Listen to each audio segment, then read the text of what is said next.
Hello and welcome to a commentary channel where content varies. I discuss anything, everything that's to do with life, to do with death, and I share about my own life.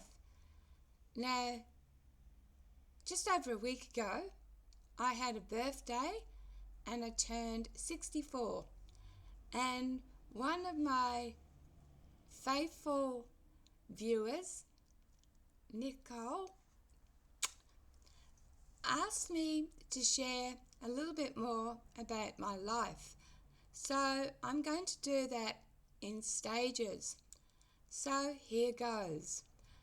I was born 1961, the 10th of January, in a place called Jericho, which is actually a suburb of Bury in Lancashire in England.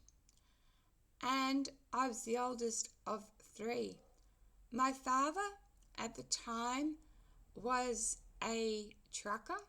He drove trucks, and he drove trucks from England to Wales, and sometimes he would take me with him, especially because in my mother's third pregnancy, my mother was quite ill, and when she had the second one, so my next sister on in 1964, my second sister was also a sickly baby and got looked after by the aunts and uncles. Now, my aunts and uncles were, except for one, teenagers themselves. So I was the oldest grandchild, niece, and I was doted upon. I played mostly with my uncles because my uncles were close, they were 10, 12 years of age, and I would used to play with their cars and their trucks. And I went to school, and I can remember sometimes, it being dark when I would go to school, and we had lunch at school, and we'd have this big, long wooden table where people, or I should say kids of all ages, would sit at the table. And my grandparents used to keep rabbits, and I thought they were pets until only a few years ago that I realised that those rabbits went into rabbit stew.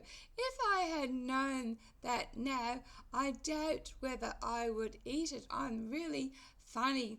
When it comes to meat, if I conceptualise the idea that a cow, a lamb has been killed or butchered, and the slaughterhouse to go as my meat, I can't eat it. So I have to pretend that the meat comes like it does. That's how it comes. When you buy it at the supermarket or the butcher's, that's how it is. It's just like that. An animal hasn't gone in to doing it. The other thing is if I go fishing and I catch a fish, I can't eat it. Once upon a time, I was suing for a work injury, and the partner I had at the time was hoping that I would get a lot of money, and he said, when we do, we'll own a farm and we'll have pigs so we can, get these pigs and later we can eat them, and we'll give them names. And I said, no, if you give them a name, it's a pet and I won't be able to eat it. And the partner said, we'll call it Bacon. I said, that's a name. I don't care. Anyway, going back to my early childhood, my mother, she had irregular menses, and she actually thought she was pregnant with me when she was not. She actually, this time, she was a little bit late, went to her mother, and her mother gave her a pill to take so that an abort the fetus didn't happen because she wasn't pregnant. My mother was having a premarital sex, and in those days that was frowned upon, and because she was doing it, she had scared herself into thinking she was pregnant, and she often said that I was due 25th of December, but I came late on the 10th of January. But if you hear how heavy I was only 6 pounds, and I was hairy. You can tell that I was obviously preterm. And because she thought she was pregnant with me, she was forced to marry this man, and this man was a drunken, and they ended up becoming bankrupt. So they decided that if they went to Australia or a colony of England, that especially Australia, that my father wouldn't be able to get drunk because he'd have no mates to get drunk with. And so they chose Australia, which is hilarious because Australia is all about pubs and getting drunk with your mates. So it didn't take long for my father to meet new friends and start drinking again in pubs. So we came over on the ship was called the Ellenis, spelled Ellnis, something like that. It was a Greek liner, the biggest of its kind.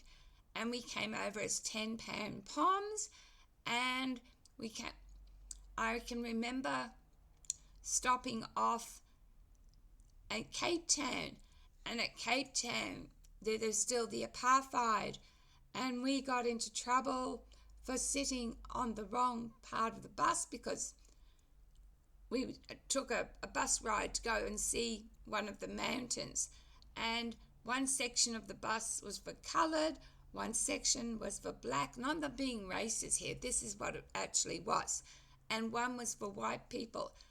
And I also can share with you that the same day we walked down a street and there was a white man. And I'm going to take off my hat. I was just wearing my hat and being funny, Granny Jem telling stories. But I'll take it off. It's a bit hot. Anyway, we walked down the street and there was a white man whipping a black man and blood everywhere. So I got to see the bad side of mankind or humankind. Anyway, when we landed in Australia, we first landed in Perth, then we went to Melbourne, then from Melbourne we caught a train up to Brisbane, and in Brisbane we were in like refugee camps at Waco, and I went to Goodness School, and while we were at these camps, my mother got rheumatic fever and was carrying some boiling hot water and happened to trip, spilled the hot water all over her, ended up in hospital. Anyway, from Waco, we went to St John's Wood, and St John's Wood is part of Ashgrove, where we owned a shop. And at the shop, bread, in those days, if someone wanted the bread, it wasn't in a nice package. It was freshly made, and we put it in brown paper bags, and a loaf of bread could cost anywhere between 15 cents to 20 cents. Milk came in bottles, pints, and a pint of milk was 20 cents. You could get lollies, sweets, 3 for 1 cent. I remember even a little bit older, after leaving the shop, we used to get every now and then, well, we didn't get pocket money, so it was a rare day that our father gave us 20 cents. And for 20 cents, you could buy a bag of chips, crisps, and an ice block. And there was your 20 cents. Coke was so cheap. Cigarettes, the cheapest packets of cigarettes was 40 cents. The dearest, the Alpines, the mint ones, because I used to think if you smoked and had that mint flavour, you couldn't smell the cigarettes. They were 80 cents. Anyway, I have shared with you about my alcoholic father and sexual abuse, but I'm not going to share that here. I'm not going to share what he did to me. I'm not going to share how violent he was. I'm not going to share any type of abuse. But I will tell you that at the age of 10, I went to this man's place who cut rocks and polished them, and that's where I developed my love for rocks. When I was at school, I was about grade 3, and I thought I was a witch. And everyone else used to think I was a witch too, because they'd say, it'd be a sunny day, for example, and they'd say, Jem, can you change the weather? And I'd say, sure. And I'd concentrate really hard. 20 minutes later, it was overcast. Point proved, I'm a witch. Anyway, I also want to share with you that I was not born Jem. My mother called me Josette and called my other sister Adrian and the younger sister Lisette. There was a thing for French names then.